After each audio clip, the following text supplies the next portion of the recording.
여보세요. 자, 마태복음 7장 1절부터 6절까지 말씀. 우리 한 절씩 교독하겠습니다. 비판을 받지 아니하려거든 비판하지 말라. 너희가 비판을 받을 것이요 너희가 헤아리는 그 헤아림으로 너희가 헤아림을 받을 것이니라. 어찌하여 형제의 눈 속에 있는 티는 보고 내 눈 속에 있는 들보는 깨달지 못하느냐. 보라, 내 눈 속에 들보가 있는데 어찌하여 형제에게 말하기를 나로 내 눈 속에 있는 티를 빼게 하라 하겠느냐. 외식하는 자여, 먼저 내 눈 속에서 들보를 빼어라. 그 후에야 밝히 보고 형제의 눈 속에서 티를 빼리라. 거룩한 것을 개에게 주지 말며 너희 진주를 돼지 앞에 던지지 말라. 그들이 그것을 밟고 받고 돌이켜 너희를 찢어 상하게 할까 염려하라. 아멘. 우리 옆사람들과 우리 같이 한번 인사 나누겠습니다. 당신은 나의 비타민입니다. 우리 같이 한번 인사 나눌까요? 보기만 하면 막 활력이 넘치지 않습니까? 일주일에 한 번 보니까 효과가 없는 것 같아요. 매일매일 봐야 그냥 이게 효과가 있을 것 같은데. 자, 어쨌든 그렇게 하시고, 오늘 다녀오신 분들 특별히 사람들이 너무 많이 모일 텐데 어쨌든 조심하게 그렇게 다녀오시기 바랍니다. 자, 우리가 지금 계속해서 우리가 상상설교를 보고 있어요. 우리가 지난주에 계속해서 주기도문을 하다 보니까 지금 우리가 어디쯤에 와 있는가 우리가 좀 헤맬 때가 있는데, 5장부터 7장까지는 어떤 내용이에요? 상상설교. 상상설교가 뭡니까? 이 땅에서 우리가 하나님의 백성이 이 세상에서 어떻게 하나님의 백성으로서 살아가야 되는가, 그런 삶의 원리를 가르쳐주고 있는 것이 상상설교입니다. 그래서 이것들 잘 염두하시고, 그래서 우리가 지난주에는 뭘 배웠어요? 하나님의 백성은 이 땅에서 살아갈 때 염려하는 것이 아니다. 우리는 염려 대신에 뭘 해라? 기도해라. 하나님의 백성이 살아가는 방식이 그거라는 거예요. 세상 사람들은 염려하면서 살아가지만 우리는 염려 대신에 기도하면서 살아가는 사람이 하나님의 백성이다. 자, 오늘은 이제 그 이어서 오늘은 어떤 부분이냐면 비판하는 거예요. 비판하는 거. 그러니까 우리가 하나님의 백성으로서 서로 살아갈 때 우리가 서로에게 조언도 해주고, 또 잘못된 길로 가고 있는 그런 형제자매가 있다면 바른 길로 우리가 인도를 해야 되잖아요. 그럴 때 우리가 어떻게 그런 사람들을 바른 길로 인도할지, 오늘은 그런 부분에 대해서 오늘 말씀을 우리가 함께 나누고자 합니다. 먼저 1절을 한번 같이 함께 읽겠습니다. 1절 시작. 비판을 받지 아니하려거든 비판하지 말라. 자, 이 말은 비판하라는 말이에요? 비판하지 말라라는 말이에요? 비판하지 말아라. 비판하지 말아요. 진짜 그 말입니까? 그러면 우리는 비판하지 말아야겠네요. 성도들이 잘못된 길로 가고 있는데, 아유, 저 사람 저렇게 가다가는 죽을 텐데 하면서, 그래도 성경에서 비판하지 말라 그랬으니까 가만히 있어야지, 이렇게 하면 되나요? 아니죠. 이 말은 어떤 상황에서도 비판하지 말아라, 이런 말이 아니에요.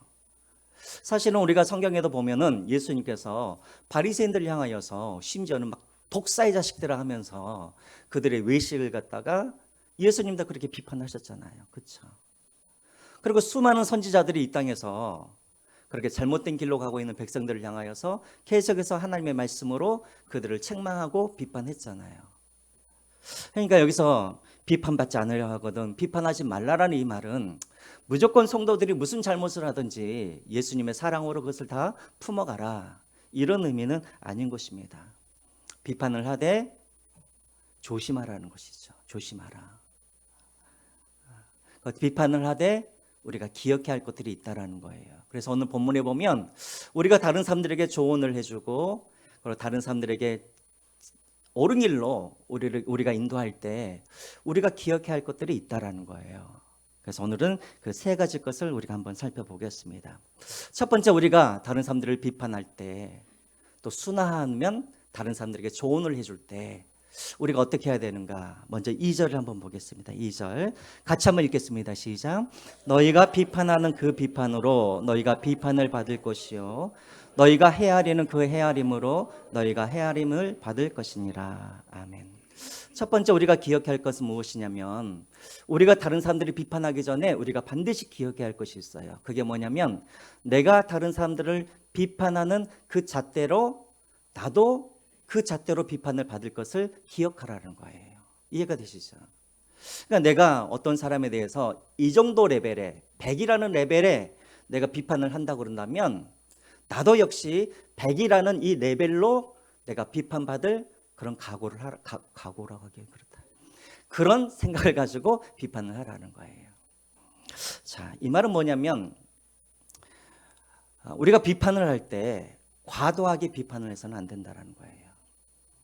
첫 번째 우리가 기억해야 할 건 뭐냐면 우리가 다른 사람들에게 조언하거나 비판할 때 항상 먼저 생각할 것은 무엇이냐면 나의 한계 이상으로 비판을 해서는 안 되는 거예요. 항상 우리의 한계와 우리의 오류를 우리는 알아야 되는 거예요. 우리가 가끔 남편들이나 아내가 그런 이야기를 할 때가 있죠. 내가 당신에 대해서 몰라? 그럼 여러분 다 아세요? 우리가 자녀들한테 우리가 야단칠 때 그러죠. 야, 내가 너에 대해서 내가 몰라? 다 알지? 다 알아요? 모르잖아요. 첫 번째 우리가 기억해야 할 건 뭐냐면 우리의 오류와 한계를 알라라는 거예요. 그러니까 여러분 만약에 이런 경우는 있죠. 교회에 와서 어떤 분이 교회에 와가지고 막 갑자기 막 분노를 해요. 어떤 사람한테. 그럴 때는 우리가 이것을 판단할 수 있어요? 판단을 못해요. 분명하게 판단할 수가 있죠. 교회에 와서 다른 사람들한테 분노하는 것, 이것은 분명하게 잘못된 거잖아요. 그럴 때는 우리가 그 사람을 찾아가서 교회에서는 그렇게 해서는 안 된다고 우리가 얼마든지 조언하고 비판할 수가 있는 거예요. 자, 그런데 어떤 분들은 그런 분들이 있어요. 가끔씩 저한테도 그런 분들이 있어요. 우리 교회는 아니지만. 와가지고 목사님, 저 사람은 저렇게 행동을 하는데 저 사람 하나님 믿는 사람 맞아요? 라고 그렇게 말하는 분도 있어요. 또 어떤 분들은 저렇게 행동을 하는데 저 사람 구원받는 사람 맞아? 이렇게 말하는 사람이 있어요. 그거 우리가 알 수 있어요? 몰라요. 이것은 하나님의 영역이지 우리 사람의 영역이 아니라는 거예요. 우리가 다른 사람들의 그런 마음의 동기와 그 사람이 어떤 마음으로 그 일을 했는지 우리가 모르는 그런 경우가 있어요. 근데 마치 내가 다 아는 것처럼 판단하여서 그 사람의 동기까지 마음에 품는 생각까지 우리가 판단하면 됩니까? 안 됩니까? 안 된다라는 거예요. 그러니까 여러분 첫 번째 우리가 기억해야 할 건 뭐냐면 우리가 우리의 한계와 오류를 인정하면서 항상 우리가 딱 보이는 것, 또 내가 조언할 수 있는 것이 어디 선인지를 알고 그렇게 비판을 하라는 거예요. 이해가 되십니까? 자, 두 번째는 뭐냐면 우리가 누군가를 비판하거나 조언할 때 그 사람이 잘못한 만큼만 그렇게 하라는 거예요. 예를 들어서 어떤 사람이 10이라는 수준으로 잘못을 했어요. 그러면 여러분 우리가 조언을 하거나 비판을 할 때 어느 수준에서 조언과 비판을 해야 돼요? 딱 10이라는 수준만큼만 해야 되잖아요. 근데 여러분 우리는 죄성을 가지고 있어요. 죄성을 가지고 있어가지고 어떤 사람이 딱 10만큼만 이렇게 잘못을 했는데 우리는 비판을 할 때 얼마만큼 비판을 하냐면 100, 200을 가지고 비판을 한단 말이에요. 그러니까 이런 부분들을 우리가 조심해야 된다는 것이죠. 예를 들면 이런 거예요. 적절한지는 모르겠지만 제가 이제 밖에 나가면 예배가 끝나면 우리가 이제 인사를 하잖아요. 막 인사를 해요. 인사를 해요. 근데 이제 어떻게 하다 보면 어떤 분들은 악수를 못하고 그냥 지나갈 때가 있어요. 그럼 그분이 지나가다가 왜 우리 목사님이 나랑 악수를 안 했을까? 막 하시다가 우리 목사님이 내가 가난해서 나랑 악수를 안 하시나? 또 여기까지. 더 나아가서는 목사님이 어떻게 편애를 하실 수가 있을까? 그리고 한 발짝 더 나아가서는 편애하는 목사님이 목사의 자격이 있을까? 하다가 갑자기 목사님 그만두세요. 여기까지 나가면 될까요? 안 될까요? 안 되는 거예요. 사람들이 많다 보면 악수를 하다가도 어떤 분들은 그냥 지나칠 수도 있고 또 어쩔 때는 제가 지나치다가 인사를 못할 때가 있는 거예요. 근데 그러면 딱 그만큼만 목사님 많이 바쁘셨네요. 인사하면 되는데 목사님 담임 목사직을 그만두십시오까지 나가면 돼요 안 돼요? 안 된다라는 거예요. 딱 그 수준까지. 그리고 비판의 동기도 마찬가지예요. 여러분, 바리새인들은 왜 비판을 많이 그렇게 했을까요? 늘 바리새인들은 비판의 눈을 가지고 사람들을 비판해요. 왜 그럴까요? 그 사람을 사랑하고 그 사람을 바른 길로 인도하기 위해서 비판을 했을까요? 아니면 자기의 의를 드러내려고 그랬을까요? 자기의 의를 드러내려고. 그렇죠? 그러니까 금식하지 않는 사람들을 자꾸만 비판한 이유는 뭐냐면 나는 금식하는 사람이라고 자기 의를 드러내기 위해서 그렇게 하는 거잖아요. 하루에 3번씩 기도하지 않는 사람들을 비판하는 이유는 나는 하루에 3번씩 기도하는 나는 그런 경건한 사람이라는 것을 드러내기 위해서 비판을 한단 말이죠. 이런 잘못된 동기를 가지고 비판을 해서는 안 된다라는 거예요. 자, 그럼 이제 저를 한번 보세요. 자, 여러분, 그러면 목사님, 우리가 비판을 할 때 어느 수준에서 우리가 비판을 해야 됩니까? 자, 어느 수준에서 우리는 비판을 해야 돼요? 네? 어느 수준에서? 딱 저 사람이 10이니까 10만큼 내가 비판을 하려고 그러는데 10만큼 비판이 돼요, 안 돼요? 안 돼요. 우리는 막 100, 200 이렇게 비판을 한단 말이에요. 그 실질적으로 우리가 어떻게 하면은 우리가 이런 비판들을 우리가 그렇게 방지할 수가 있을까요? 2절에 나와 있는 이 말씀이에요. 2절에 있는 말씀. 뭐예요? 네가 헤아린 만큼 네가 헤아림을 받는다라는 것을 기억하라는 거예요. 이 말씀은 무슨 말씀이냐면 여러분 저를 한번 보세요. 여러분들은 비판받는 거 좋아요, 싫어요? 좋아요, 싫어요? 싫으세요?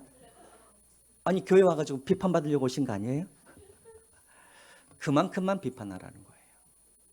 그러니까 내가 이 비판을 했을 때 나도 이런 비판을 내가 받으면 나도 내가 받아들일 수 있는지 없는지, 내가 받아들일 수 있는 그런 비판이면 나도 그렇게 하라는 거예요.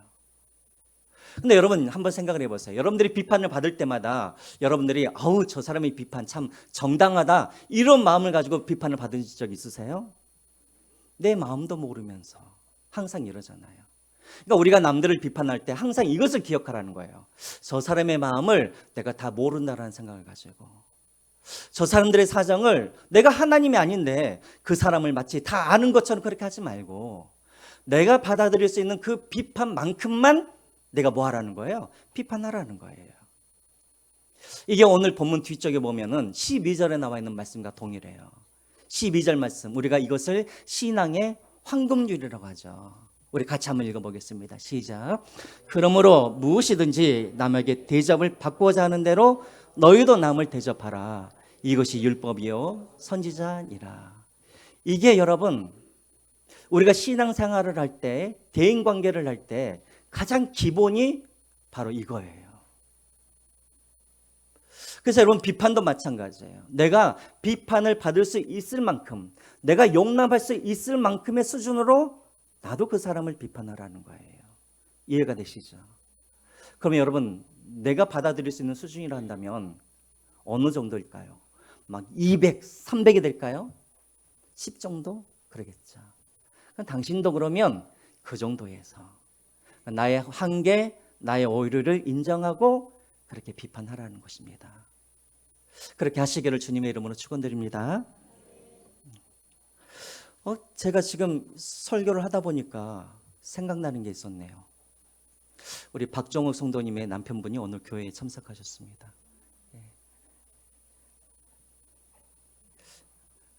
왜 제가 인제 생각이 났는지 아까 광고 시간에 제가 해드려야 되는데 자 다시 본문으로 돌아와서 또 잊어버리기 전에 제가 이야기를 한 거예요.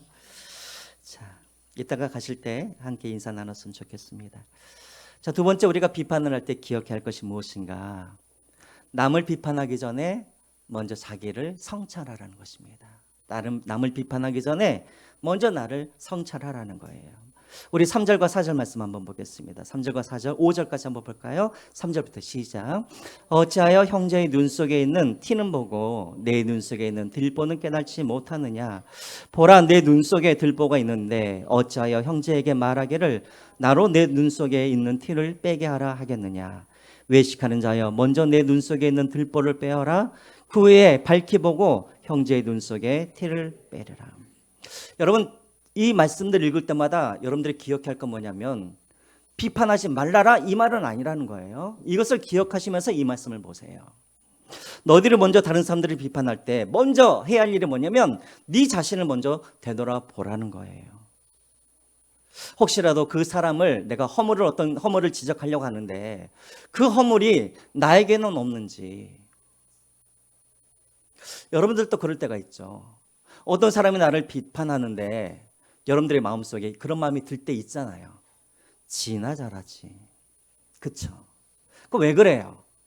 그 사람 안에도 똑같은 그런 죄가 있는데 나를 지적하고 있으면 항상 내 마음속에 어떤 마음이 드냐면 당신이나 잘하지 이런 마음이 드는 거죠. 그러니까 여러분 우리가 누군가를 비판하고 조언할 때는 그 사람을 행동을 수정하고 옳은 길로 가게 하기 위한 그런 마음으로 하고 있잖아요. 비판을 위하여서 비판하는 사람 한 사람도 없잖아요.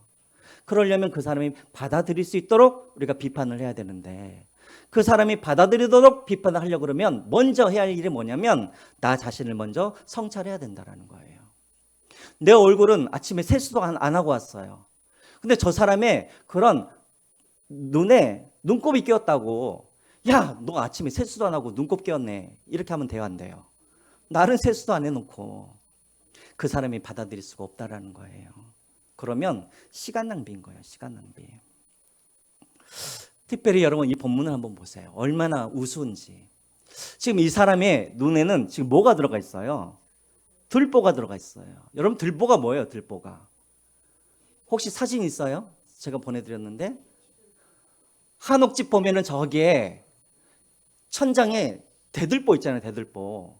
그 대들보에 대자를 빼면은 들보예요. 그 여러분 한번 보세요. 천장에 한옥 천장에 저 대들보를 내 눈에 한번 넣었다고 생각을 해보세요. 가능해요? 그러면 여러분 이제 우리가 한번 두 주먹을 한번 쥐어보세요. 이게 들보보다 더 커요, 작아요? 그 이걸 갖다 여러분들 눈에 한번 넣어보세요. 보여요, 안 보여요? 안 보이죠. 들보가 내 안에 들어있는데 다른 사람의 티가 보여요, 안 보여요? 안 보이는 거예요. 그러니까 여러분 상황이 얼마나 웃긴지를 한번 보세요. 내 눈에 들보가 있는데 다른 사람의 티를 찾아내려고 열심히 그렇게 찾아내고 있는 그 모습을 한번 보세요. 얼마나 우스꽝스러워요. 그렇죠? 근데 우리는 그렇단 말이에요. 그러면 예수님께서 지금 들보, 이것은 예수님께서 그냥 과장하시는 말씀이지 그럴까요? 여러분 우리 안에 들보가 있습니까, 없습니까? 있으세요? 없는데? 여러분 우리 안에 들보가 있어요, 없어요? 있어요. 우리는 예수님 너무 과장하셨네요. 어떻게 들보가 우리 안에 들어가?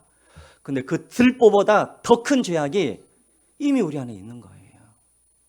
우리가 그걸 보지 못하기 때문에 문제인 것이죠. 그런 들보가 우리는 그런 들보보다 3배, 4배 큰 그런 죄악이 우리 안에 있는 거예요. 그럼에도 불구하고 우리는 다른 사람들의 그런 잘못을 찾아내려고 열심히 그렇게 찾아내는 그런 모습들 얼마나 여러분 하나님이 보시기에 우스꽝한 모습이겠습니까? 그래서 먼저 들보를 먼저 꺼내라는 거예요.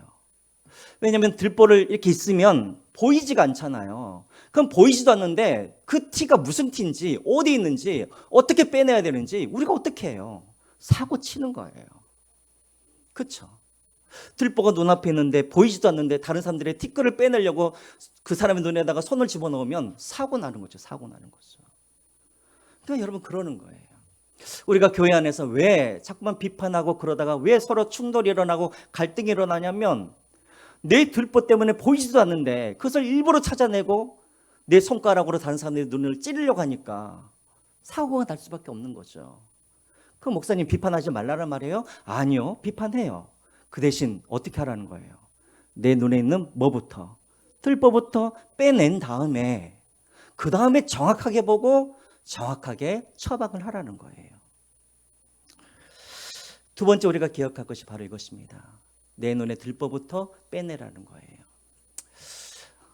이건 믿는 사람의 그런 어떤 그 애화는 아니긴 하지만 적절한 애화인 것 같아서 제가 말씀을 드리겠습니다. 이 비판하면 항상 드는 애화가 안에 있어요.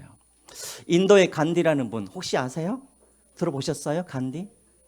간디가 있는데 어느 날 한 어머니와 소년이 간디를 찾아옵니다. 먼 길을 찾아왔어요. 그러니까 간디한테 어머니가 뭐라 그러냐면 우리 애가 매일매일 너무나 설탕을 너무나 많이 먹는다라는 거예요. 그래서 애가 지금 건강에 적신호가 왔는데 설탕을 끊지를 않는다라는 거예요. 근데 이 아이가 간디 선생님을 너무나 존경하는데 간디 선생님이 이것은 몸에 안 좋으니까 먹지 말아라 이렇게 하면은 애가 끊는다고 그렇게 다짐을 했다라는 거예요. 그래서 어머니가 이 소년을 데리고 간디를 찾아온 거예요. 그래서 한마디만 말씀해달라고. 설탕을 많이 먹으면 건강에 안 좋으니까 먹지 말아라. 이 한마디만 해달라고 부탁을 해요. 근데 간디 선생이 가만히 생각을 하다가 이 어머니한테 보름 후에 15일 후에 다시 찾아오라는 거예요. 그래서 어머니가 우리 집이 너무나 멀어가지고 왔다 갔다 하는데 너무나 시간이 오래 걸린다고 힘들다고 그냥 한마디만 해달라고 그랬는데 간디가 거절을 해요. 15일 후에 다시 오십시오. 그래서 15일 후에 이제 다시 이 어머니가 아들 소년을 데리고 다시 간디를 찾아와요. 먼 길을 걸어가지고. 그래가지고 이제 간디 앞에 딱 나가니까 간디가 그 소년에게 뭐라고 하냐면 설탕이 몸에 좋지 않으니 끊어라 라고 말을 해요. 그때 그 소년이 알겠습니다. 제가 설탕을 끊겠습니다 라고 이야기를 해요. 그래서 어머니가 얼마나 기뻤겠습니까? 그래서 간디 선생한테 감사합니다 라고 이야기를 하면서 가려고 하는데 너무나 궁금한 거예요. 아니 이렇게 간단한 것을 그때 15일 전에 했으면 좋을 텐데 왜 15일 후에 다시 오라 그래가지고 왜 그 이야기를 합니까? 왜 그랬는지 예상이 되시죠? 간디도 15일 전에는 간디도 매일 설탕을 먹었다라는 거예요. 그러니까 어머니한테 그 이야기를 하는 거예요. 나도 15일 전에는 당신 아들처럼 나도 설탕을 매일매일 먹었던 사람인데 내가 어떻게 설탕을 매일 먹으면서 이 아이에게 설탕이 몸에 안 좋으니 끊으라 내가 어떻게 말하겠습니까? 그래서 내가 설탕을 끊고 그리고 그 시간이 15일이 필요했다라는 거예요. 그래서 15일 후에 간디가 자기가 설탕을 다 끊는 다음에 그 다음에 소년에게 당당하게 몸에 안 좋으니 끊으라 그렇게 이야기를 했다라는 거예요. 크리스찬은 아니지만 우리가 배울 것이 참 많이 있죠. 그렇죠? 여러분 우리도 마찬가지입니다. 먼저 그 사람의 죄악이 보여지면 그 죄악이 내게는 없는지 우리가 우리 자신들을 다시 한번 되돌아보고 그렇게 했으면 좋겠어요.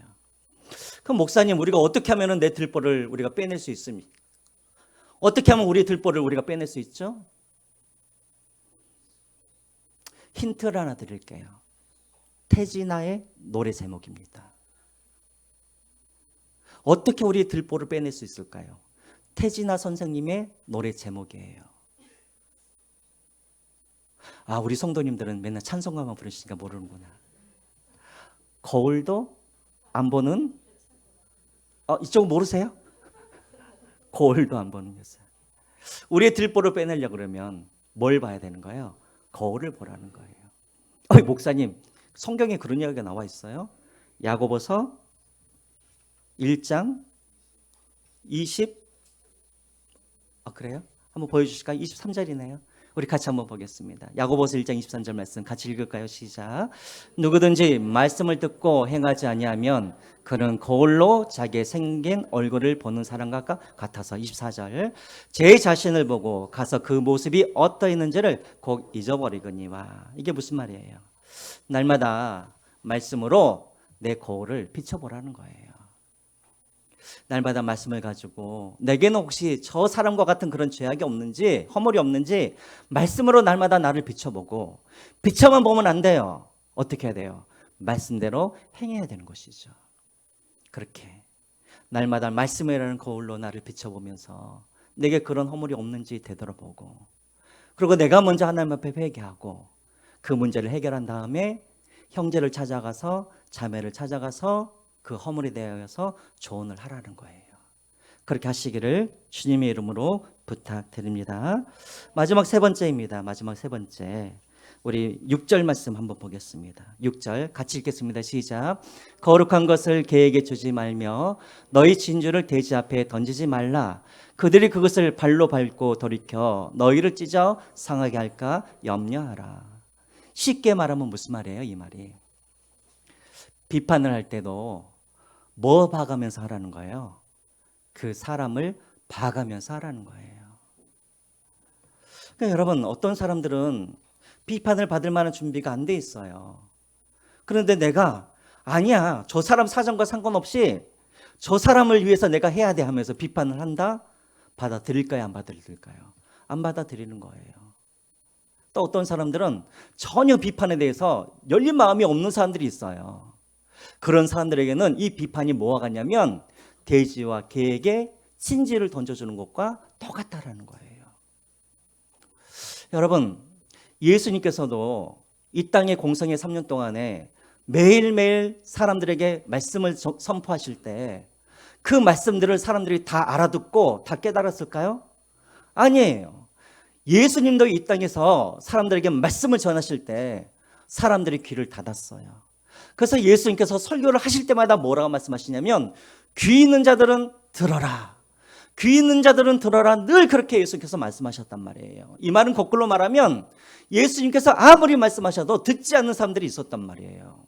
하물며 예수님의 말씀도 듣지 않았던 사람들인데 우리가 말한들 듣겠습니까? 그것을 기대하는 자체가 우리의 오류인 것이죠. 그러므로 여러분, 우리가 비판할 때 그 사람이 듣지 않을 수도 있어요.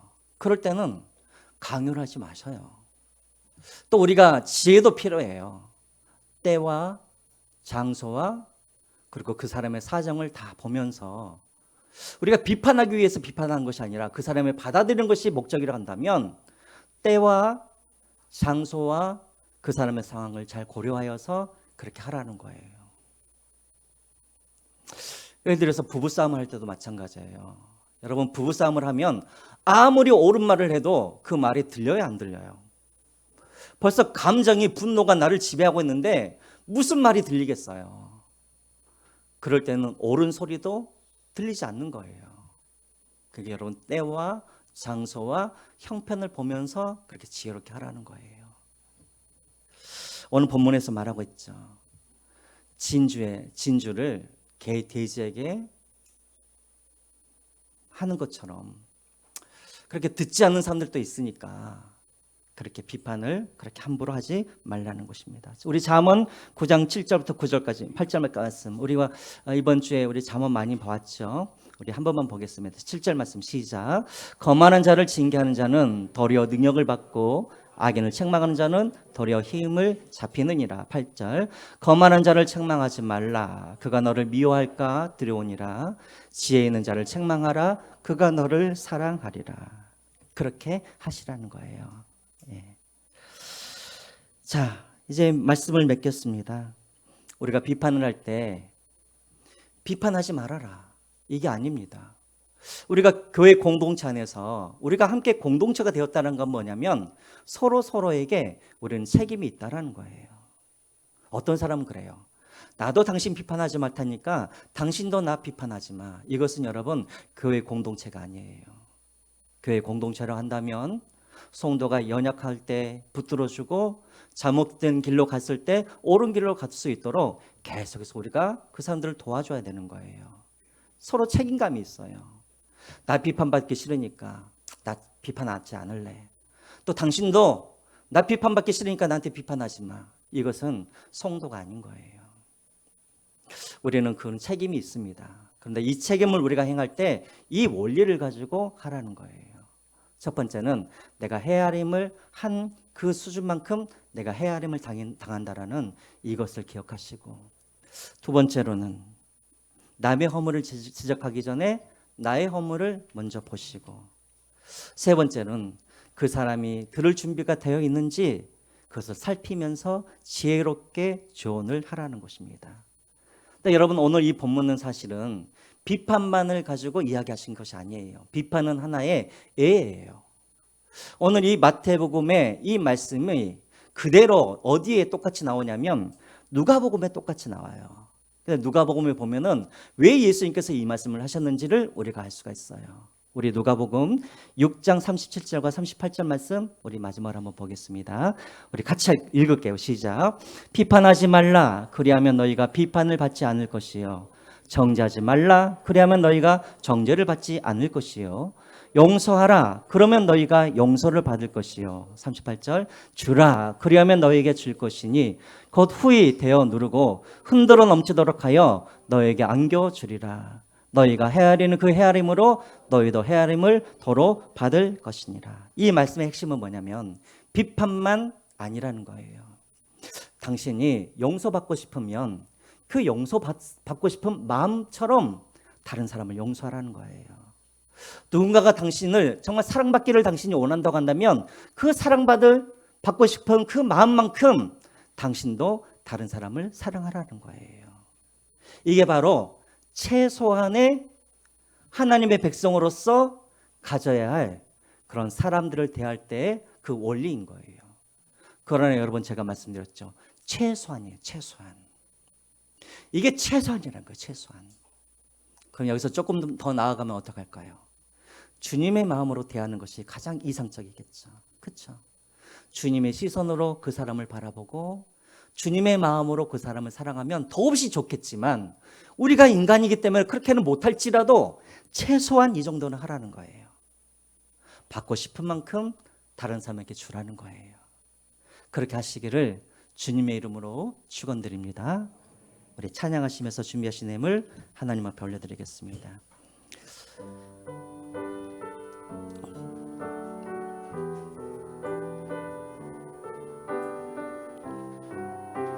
주 나의 모습 보내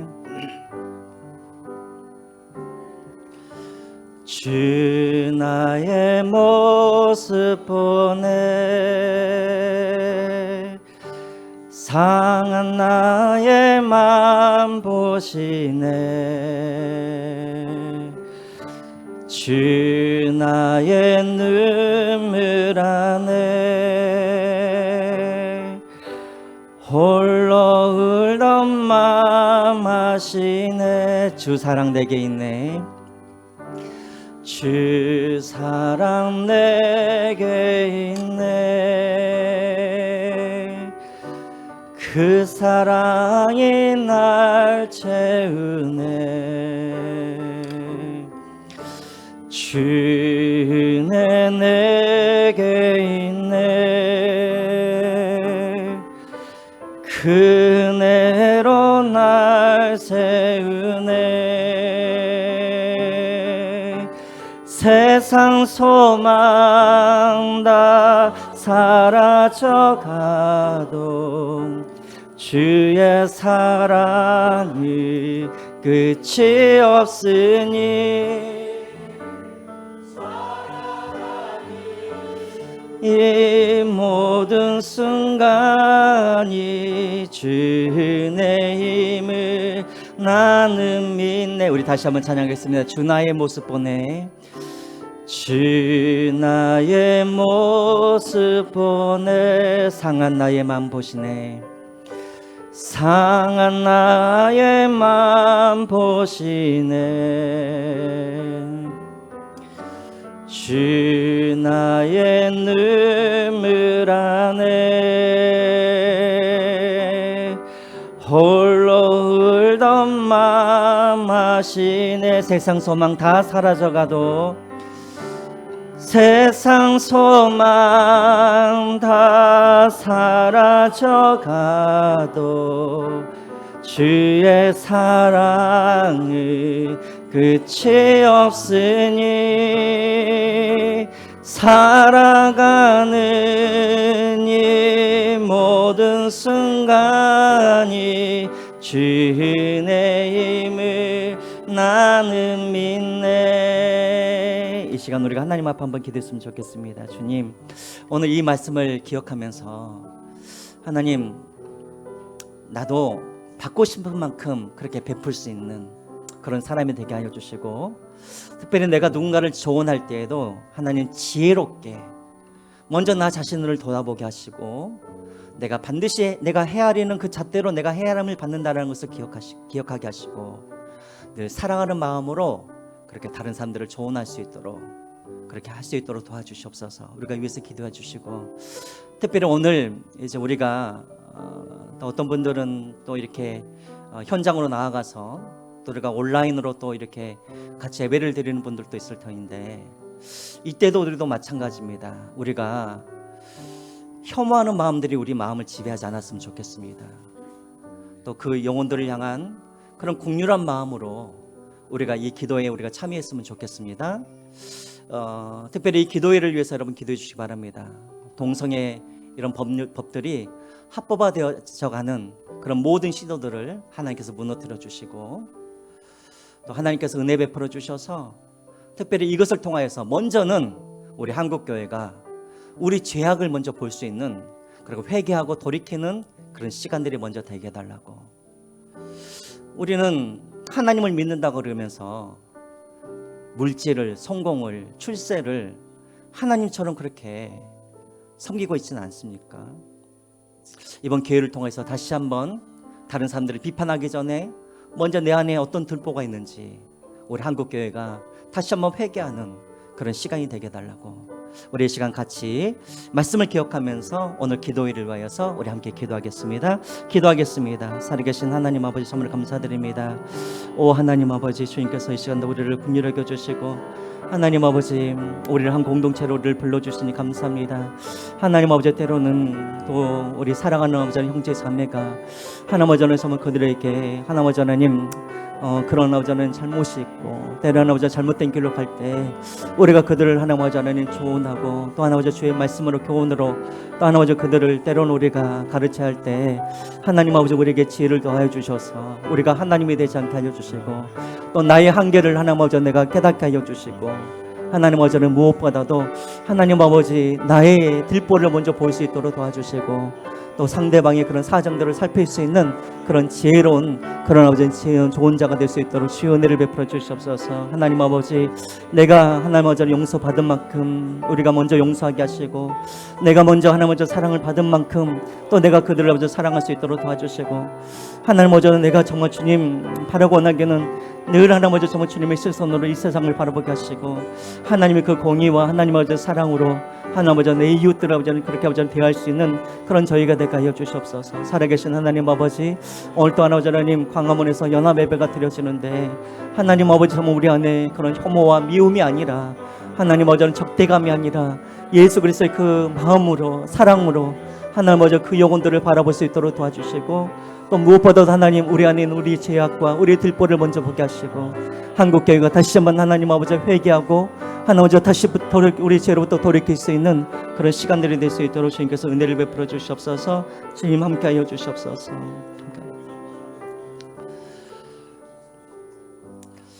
하나님, 우리가 하나님의 시선을 갖기를 원합니다. 하나님의 눈으로 내 이웃과 내 가까운 성도들을 바라볼 수 있도록 도와주시고 또 하나님 무엇보다도 내가 사랑을 받고 싶은 만큼 또 내 이웃과 성도들을 사랑하게 하여 주시고 또 내가 용서받고 싶은 만큼 또 그들을 용서할 수 있는 그런 지혜로운 성도들 되게 하여 주시옵소서. 하나님께서 우리를 믿음의 공동체로 우리를 묶어주시지 않았습니까? 성도들의 허물을 바라보면서 또 그냥 내 일이 아니니까 그냥 지나쳐 버리지 않도록 도와주시고 먼저 우리에게 지혜를 주시고 또 먼저 내 들보를 먼저 되돌아보게 하시고 그 들보를 빼게 하시고 또 내가 그 헤아림으로 나도 헤아림을 받는다는 것을 기억하고 먼저 내가 돌이키고 또 사랑하는 성도들을 잘못된 길로 가고 있는 그들을 옳은 길로 인도할 수 있는 그런 성도들 되게 하여 주시옵소서. 그래서 우리 모두가 그리스도 안에서 함께 예수 그리스도를 닮아가고 날마다 성장하는 그런 아름다운 믿음의 공동체가 되게 하여 주시옵소서. 저녁 기도회로 불러주시니 감사합니다. 범사에 감사합니다. 하나님, 이 시간도 이모저모로 또 하나님 앞에 우리가 감사하여서 감사의 물로 또 주일 헌금과 11조와 선교와 건축 헌금으로 또 하나님 앞에 영광 돌립니다. 하나님, 드리는 이 헌물뿐만 아니라 우리의 마음 또 우리의 중심, 주님을 사랑하는 그 마음과 충성을 담아 주님 앞에 올려드릴 때 하나님께서 이것을 흠량하여 주시고 또 하나님의 영광을 위하여서 사용하여 주시옵소서. 이것을 통하여서 우리 의가 드러나지 않게 하여 주시고 온전히 하나님의 사랑과 은혜와 하나님의 영광만이 이 예물이 쓰여지는 곳마다 드러나게 하여 주시옵소서. 이제는 우리 주 예수 그리스도의 은혜와 하나님 아버지의 크신 사랑하심과 성령님의 감동 감화 역사 인도하심이 늘 하나님의 시선을 가지고 공의와 사랑으로 이웃을 대하기를 원하는 우리 모든 성수시험교회 권속들의 머리 위에와 가정과 직장과 자녀들 위해 이제부터 영원토록 함께 하시기를 축원합니다. 아멘.